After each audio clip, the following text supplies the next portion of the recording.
দেখুন, আজকে বিশ্ব যোগ দিবস বা যোগা দিবস যে পালন হলো সারা বিশ্বব্যাপী, এবং মানে আকর্ষণের মূল কেন্দ্র যেটা ছিল সেটা হচ্ছে আমাদের প্রধানমন্ত্রী এবার আমাদের এই রাজ্যে এই যে রেড রোডে যে অনুষ্ঠানে তিনি নিজে উপস্থিত থেকে বা বলা যায় একজন প্রশিক্ষকের মতো দায়িত্ব নিয়ে এই যোগ দিবসটা পালন করালেন সকলকে।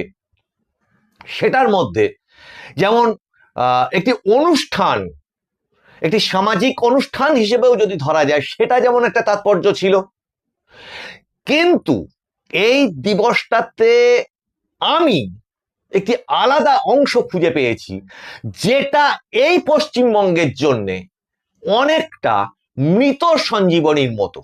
এখন সে জিনিসটা ঠিক কি আর কেন খুব জরুরি ছিল এই আজকে এই যোগা দিবসটা যদি অন্য জায়গাতেও পালন হতো তাহলে ওই একই কথা বলতাম যে এটা আজকের দিনে এই পরিবর্তনটা হয়ে যাওয়ার পরে খুব খুব জরুরি।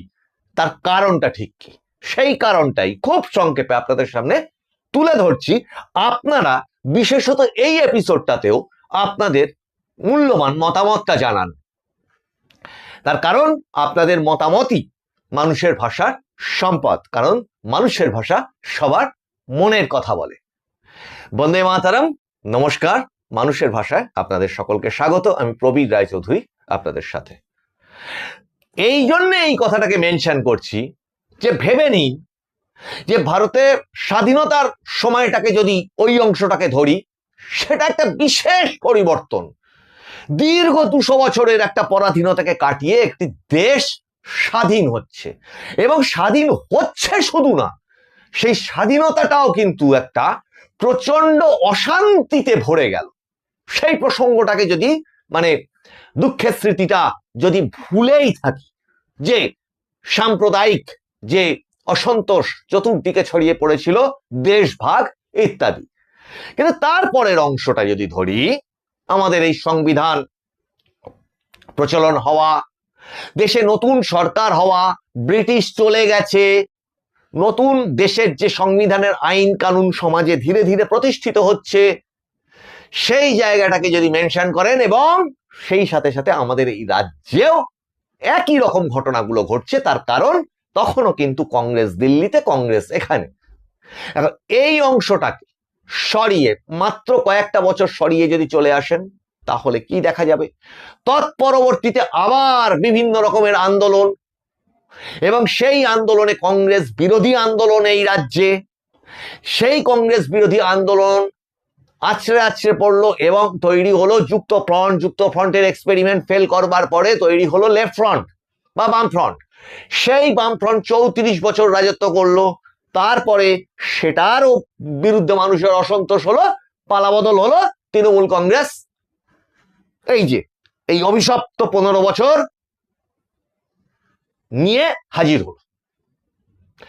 এই সামগ্রিক জিনিসটাতে যদি খেয়াল করেন শুধু দর্শকবৃন্দ, এই রাজ্যের মানুষজন, এই রাজ্যে যে যে শিশু বেড়ে উঠে আজকে প্রৌঢ় বৃদ্ধ হয়ে গেছে ওই সময়কালের পর থেকে, এবং আরো যদি জিনিসটাকে ইতিহাসটাকে ছোট করে দেন, বাম আমল থেকে শুরু করে এই তৃণমূল কংগ্রেসের অংশটাকে যদি ধরেন, তাহলে একটি জিনিস পাওয়া যাবে না, বিশেষত এই তৃণমূল কংগ্রেসের পুরো জমানাটা জুড়ে, যে সভ্য সাধারণ মানুষ তাদের সুস্থ চিন্তা করার জায়গাটাই নষ্ট হয়ে গেছিল, অবকাশটাই ছিল না।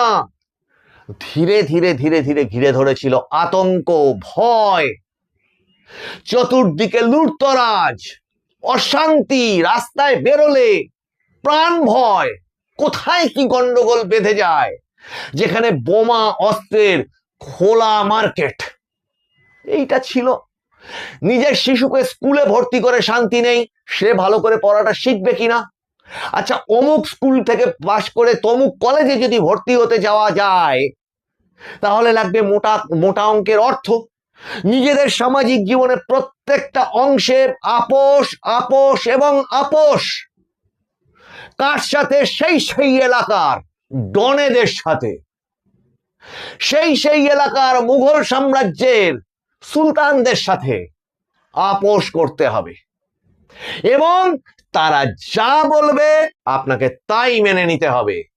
এখন এইটা বলছি এই কারণে, আপনারা বলবেন এখন কি সামনে ভোট তাই বলছেন, সে তো হয়ে গেছে। না, কিচ্ছু হয়ে যায়নি।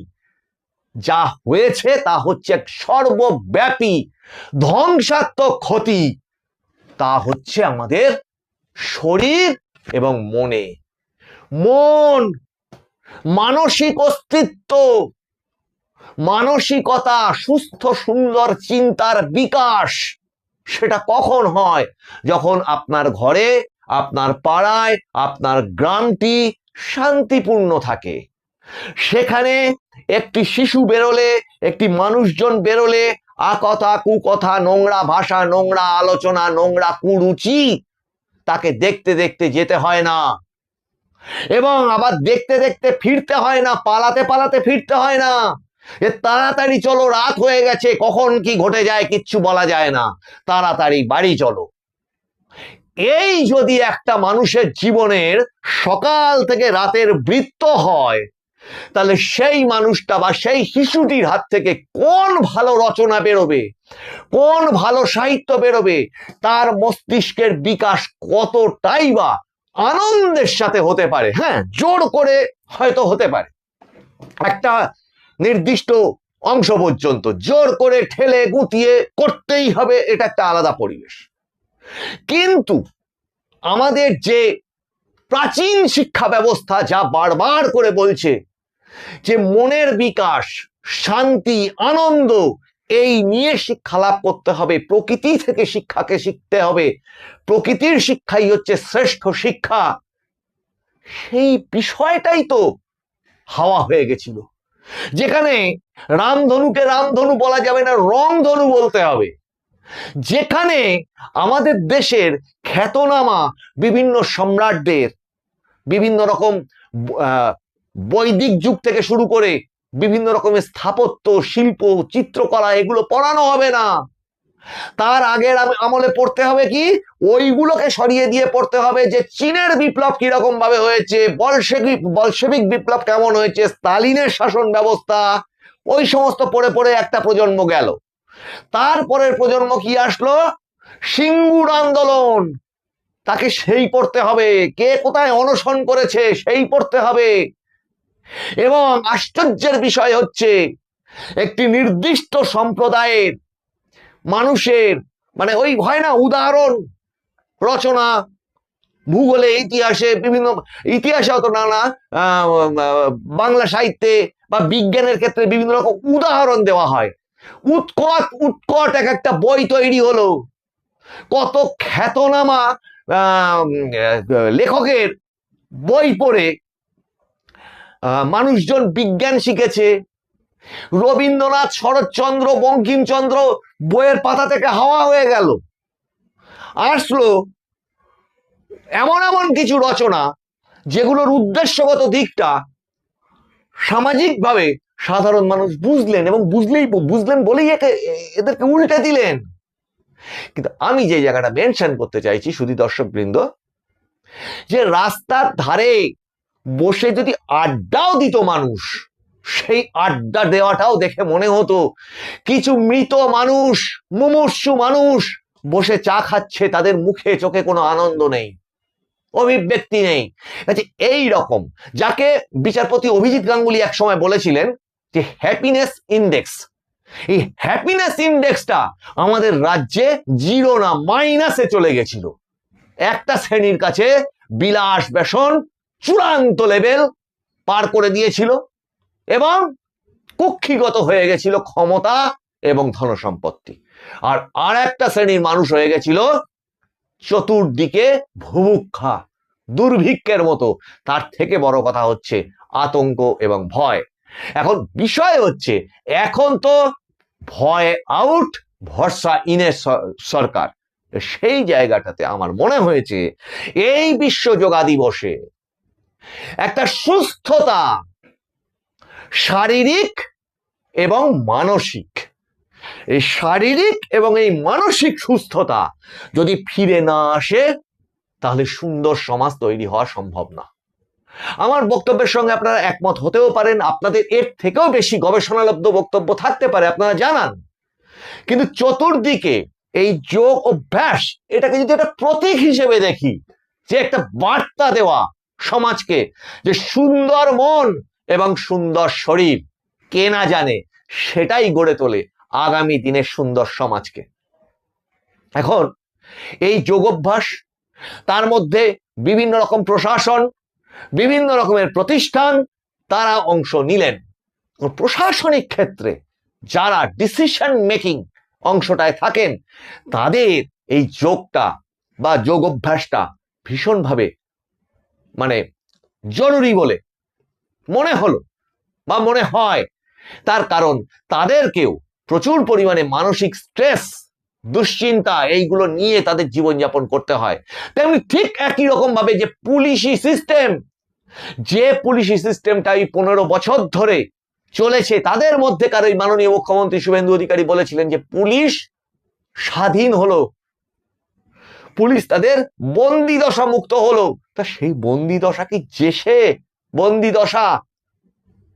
জুতো এগিয়ে দেওয়া, নেতার জুতো এগিয়ে দেওয়া থেকে শুরু করে ফাইল মাথায় দিয়ে টেবিলের তলায় বসে পড়া, এই ডিজিটা কোথায়, অমুক এসডিওটাকে ডেকে দে, এই ছিল যখন অবস্থা, সেই অবস্থার তো পরিবর্তন তাদের ক্ষেত্রেও হয়েছে। তারা স্বাধীন হয়েছেন এবং তারা তাদের অত্যন্ত যোগ্য পারদর্শী ক্ষমতা যদি আরো পারদর্শিতার সাথে নিজেদের প্রয়োগ করতে পারেন, এই যোগ দিবস বা যোগা দিবস বা যোগ অভ্যাস তাদেরও একটা প্রতীক হয়ে থাকলো যে সুন্দর মন এবং সুন্দর শরীর স্বাস্থ্য, সেটা যদি ঠিক থাকে, তাহলে প্রতিটি অংশের মানুষ, শিশু থেকে শুরু করে সর্বোচ্চ আমলা পর্যন্ত, মন্ত্রী, বিধায়ক, রাজনৈতিক দলের বিভিন্ন কর্মী, সামাজিক, সমগ্র সমাজটা সুন্দর হতে পারে যদি মানুষের মন শান্তিপূর্ণ এবং আনন্দে ভরা হয় এবং শরীরটা তার সাথ দেয়।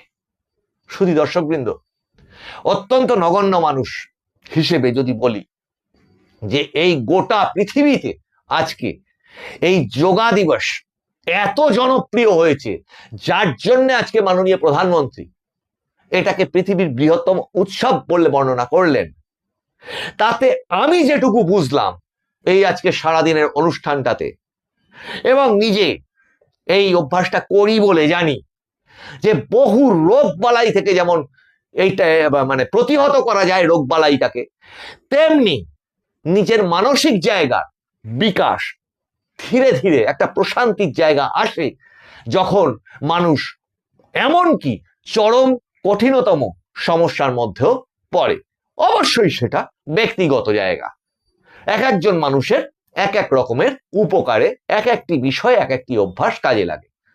কিন্তু শুধু দর্শকবৃন্দ, একটি ভালো জিনিসকে এই রকম একটা পচা গলা জমানা যখন দূর হয়ে গেছে বলা যায়, তাহলে আস্তে আস্তে সমাজে এই রকম জিনিসগুলোকে যদি আমরা পরিব্যাপ্ত করতে পারি, তাহলে আমাদের চারপাশটাই তো সুন্দর হবে।